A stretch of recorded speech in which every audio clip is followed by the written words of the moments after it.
আসসালামু আলাইকুম রহমতুল্লাহি ওবরকাতু। আপনি যদি এই ভিডিওতে ক্লিক করে থাকেন তাহলে এই ভিডিওটি আপনার জন্য। আপনি হয়তো আমার বিগত ভিডিওটি দেখেছিলেন যে ওই ভিডিওতে আমি বলেছিলাম কীভাবে ইংরেজি চর্চা করবেন। আজকে আমি বলে দেব আপনাকে কীভাবে একটি বাক্যকে আপনি পরিপূর্ণভাবে ট্রান্সলেট করতে পারেন। আমরা অনেকেই বাংলা বাক্যের বাক্যাংশগুলো বুঝি না। আমি আজকে সহজ করে বলে দিচ্ছি যে বাংলা বাক্যের শেষের দিকে most of the time verb থাকে। আর আমরা জানি যে প্রতিটা ভার্বের সেগমেন্ট হচ্ছে তিনটা: প্রেজেন্ট, পাস্ট এবং পাস্ট পার্টিসিপল। আমরা জানি যে প্রতিটা বাক্যের আলাদা আলাদা কিছু কিছু নাম আছে যেগুলোকে পার্টস অফ স্পিচ বলে। এগুলো আমরা পরে শিখব। আগে আমরা শিখি যে বাংলা বাক্য কীভাবে ট্রান্সলেট করতে হয়। এখন কথা হচ্ছে, আপনি যদি একটি বাংলা বাক্য বলেন, প্রথমে আপনাকে বুঝতে হবে এই বাক্যটি কোন ধরনের। সেটা কি বর্তমান মানে প্রেজেন্ট, নাকি পাস্ট বা অতীত, ফিউচার অথবা ভবিষ্যৎ। তো আপনি বাংলা বাক্যের শেষের দিকে যেই ওয়ার্ডটি থাকবে সেটি most of the time verb থাকে।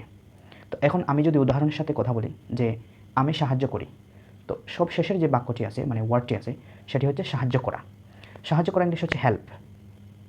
এইটা যদি বর্তমানের কাজ হয় তাহলে হবে আই হেল্প। আমি সাহায্য করেছিলাম, এটা পাস্ট। এই করেছিলাম এই শব্দ দ্বারাই বোঝা যায়, মানে সাহায্য করেছিলাম এটা অতীতের কথা, এমনিতেই বোঝা যাচ্ছে। তো যখন আমরা অতীতের কোনো কথা বলবো তখন ভার্বের ফার্স্ট ফর্মটা ইউজ করব, তখন হবে আই হেল্পড। যদি বলি আমি সাহায্য করব, তো সেটা হচ্ছে ভবিষ্যৎ। ভবিষ্যতের কাজের জন্য সবসময় প্রনাউন বা সাবজেক্টের পরে একটা উইল বসাতে হবে, সেটি হচ্ছে অক্সিলারি ভার্ব।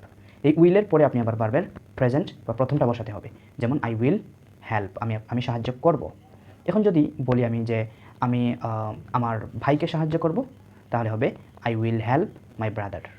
আমি আমার ভাইকে সাহায্য করেছিলাম, আই হেল্পড মাই ব্রাদার। কথা বোঝার চেষ্টা করবেন যে আপনি বাংলা বাক্যে কী বলছেন। আমি আমার ভাইকে সাহায্য করি, আই হেল্প মাই ব্রাদার।